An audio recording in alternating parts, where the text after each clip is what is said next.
విషయం ఏంటంటే, నాకు ఒక్కొక్కసారి నవ్వొస్తుంటది జగన్మోహన్ రెడ్డి తీసుకున్న నిర్ణయాలు చూస్తా ఉంటే. ఒకానొక సందర్భంలో మీకు గుర్తుందో లేదో గుడలపట్టి నాయకుడు సీఎంగా ఉండేటప్పుడు 19-24 మధ్యలో ఇదే కౌన్సిల్‌ని రద్దు చేయాలని ప్రకటించిన వ్యక్తి. ఆ కౌన్సిల్‌కి వాళ్ళ కౌన్సిల్ మెంబర్స్‌ని పంపిస్తారట. కానీ అతనికి ఏదైతే హక్కుందో 11 మంది ఏదైతే ఎమ్మెల్యేలు గెలిచారో, ఆ 11 మంది హక్కు నేపథ్యంలోనైనా, ఒక బాధ్యత నేపథ్యంలోనైనా అసెంబ్లీకొచ్చే పరిస్థితి ఈసారికి కూడా గెలిచిన వాళ్ళెవరికీ కూడా ఆయన ఇవ్వకపోవడం నిజంగా మహా దారుణం. ఏ ఎమ్మెల్యేకైనా ఎమ్మెల్యేగా గెలిచి నియోజకవర్గంలో ఎమ్మెల్యే అవ్వటం ఎంత గొప్పో, ఆ నియోజకవర్గ సమస్యల గురించి మాట్లాడడం గాని, రాష్ట్ర సమస్యల గురించి మాట్లాడే క్రమంలో అసెంబ్లీలో అధ్యక్ష అనడం కూడా అంతే గొప్పగా ఫీలవుతారు. అంటే జగన్మోహన్ రెడ్డి కాక ఎనకాతలున్న 10 మంది ఎమ్మెల్యేలు కూడా నిజంగా చెప్పాలంటే దురదృష్టవంతులు. గెలిచి కూడా అధ్యక్ష అనుకోలేని పొజిషన్‌లో ఆళ్ళున్నారు. నిజంగా వాళ్ళందరిని చూసి జాలనిపిస్తుంది. కానీ నేను ఒకటి మాత్రం చెప్తున్నా. ఏదైతే ఈరోజు కావాలని రోడ్ల మీదకొచ్చి లేనిపోని ఆరోపణలు చేసి నిందలు మోపుతున్నారో, నీకు నిజంగా ధైర్యం ఉంటే రండి అసెంబ్లీకి రండి. అక్కడ చర్చించుకుందాం. అసెంబ్లీ కన్నా పెద్ద ప్లాట్‌ఫార్మ్ ఏదైనా దొరుకుతుందా జగన్మోహన్ రెడ్డికి? వాళ్ళ ఎమ్మెల్యేలకి?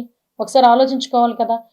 ప్రతిరోజు కూడా డీఎస్సీలో ఏదో అక్రమాలు జరిగిపోయాయి అని చెప్పి, గౌరవ మంత్రి గారు నారా లోకేష్ గారి మీద ఏదో రకంగా నెపం పెట్టి లోకేష్ గారు రాజీనామా కోరుతున్నాము. సీబీఐ ఎంక్వైరీ చేయాలని పెద్ద మనుషులందరికీ కూడా నేను ఒకటే కోరుతున్నా. ఒకటే అడుగుతున్నా. ఇప్పటి వరకు ఒక్క డీఎస్సీ కూడా చేయలేని వ్యక్తులు మీరు. లాస్ట్ 5 సంవత్సరాల్లో 19కి బిఫోర్ ఎలక్షన్ క్యాన్వాసింగ్‌లో మెగా డీఎస్సీ అని పేరు చెప్పి, తీరా అధికారంలోకొచ్చిన తర్వాత మెగా డీఎస్సీ లేదు, ఏమీ డీఎస్సీ లేదని చెప్పి 5 సంవత్సరాలు కూడా ఒక్క టీచర్ పోస్టు కూడా తీయకుండా, ఈరోజు కూటమి గవర్నమెంట్ వచ్చిన తర్వాత 150 రోజుల్లో మొదటి సంతకం డీఎస్సీ మీద పెట్టాం. 150 రోజుల్లో సుమారుగా 16,000 మందికి టీచర్ ఉద్యోగాలు ఇచ్చిన ఘనత కూడా ఎన్డీఏ గవర్నమెంట్‌కి దక్కింది. నేనేమంటానంటే, ఒక్క డీఎస్సీ పోస్ట్ కూడా ఇవ్వని వాడికి అందులో అక్రమాలు ఎలా జరుగుతాయి? అక్రమాలు ఏం జరుగుతాయని ఏం తెలుస్తది? పోనీ మీరందరూ కూడా కోర్టులకెళ్లారు కదా! మీ సొంత పార్టీ ఎమ్మెల్సీ కోర్టుకెళ్తే కోర్టు ఏ రకంగా మొట్టికాయలు ముట్టారో మీకు చూసుకున్నారు కదా! అంటే ఆఖరికి ఒక బాధ్యతాయుతమైన గవర్నమెంట్‌లో మేమున్నాం కాబట్టి, ఎన్డీఏ గవర్నమెంట్ ఉంది కాబట్టి, ఏవైతే ఆరోపణలు చేశారో ఆరోపణలన్నిటికీ కూడా ఒక్క కేస్ బై కేస్ చాలా క్లియర్‌గా అధికారులే బయటకొచ్చి దానికి ఎక్స్‌ప్లనేషన్ ఇచ్చారు. దానికి విత్ ఎవిడెన్స్ చూపించారు. అయినప్పటికీ కూడా ఈరోజు బేస్‌లెస్ ఆరోపణలు చేసి ప్రజల్లో ఒక ఆందోళన క్రియేట్ చేయడానికి తప్పించి అందులో ఇంకేమీ లేదు. క్లియర్‌గా చెప్పాలంటే ఎంతో కష్టపడి ఈ ఉద్యోగం సంపాదించుకోవడానికి 5 సంవత్సరాలు వెయిట్ చేశారండి.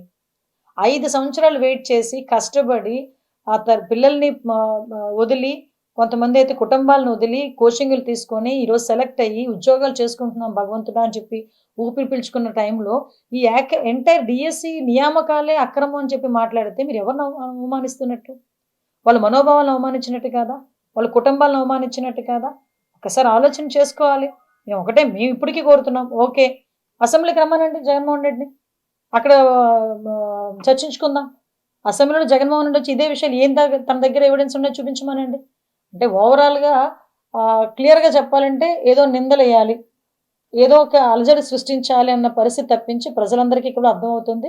ఈరోజు ప్రజలందరూ కూడా ఏ గవర్నమెంట్‌లో ఎన్ని ఉద్యోగాలొచ్చినాయి అనే విషయం మీద కూడా చాలా క్లారిటీగా ఉన్నారు.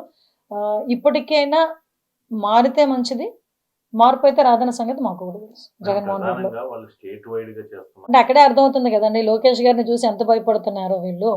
అంటే అక్కడ ఏమి జరగని దానికి లోకేష్ గారి రాజీనామాను వాళ్ళు డిమాండ్ చేస్తున్నారంటేనే చాలా క్లియర్‌గా అర్థమవుతుంది.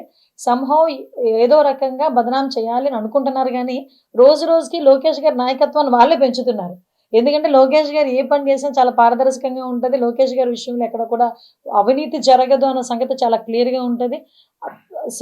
లోకేష్ గారు కూడా ఏదైనా పని చేస్తే చాలా ఆర్గనైజ్డ్‌గా, క్లియర్‌గా, పారదర్శకంగా ప్రజలకి ఇబ్బంది లేకుండా చేసే పరిస్థితి కనిపిస్తది. కాబట్టే 16,000 మందికి ఉద్యోగాలు ఇవ్వాలి అనుకునేటప్పుడు ఎన్నో కోర్టు కేసులున్నా వాటినన్నిటిని అధిగమించి ఇన్ టైమ్‌లో 16,000 మందికి కూడా వాళ్ళ తల్లిదండ్రులను పిలిపించి గౌరవంగా మేము అపాయింట్‌మెంట్ ఆర్డర్స్ ఇచ్చాం.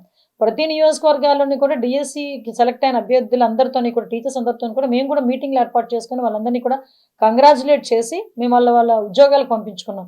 ఈరోజు ఎంతో ధైర్యంగా వాళ్ళు ఎంతో గౌరవంగా ఈరోజు ఉద్యోగాలు చేసుకుంటున్నారు. అటువంటి వాళ్ళని అవమానించేటట్టుగా ఈరోజు ప్రయత్నం చేయటమే కాదు, తిరిగి లోకేష్ గారి మీద బురద జల్లే కార్యక్రమానికి శ్రీకారం చుడతా ఉంటే, లోకేష్ గారిని చూసి గొడ్డలి పార్టీలో ప్రతి ఒక్కళ్ళు కూడా వాళ్ళ నాయకుడితో సైతం అందరూ కూడా భయపడుతున్నారన్న సంగతి చాలా క్లియర్‌గా అర్థమవుతుంది.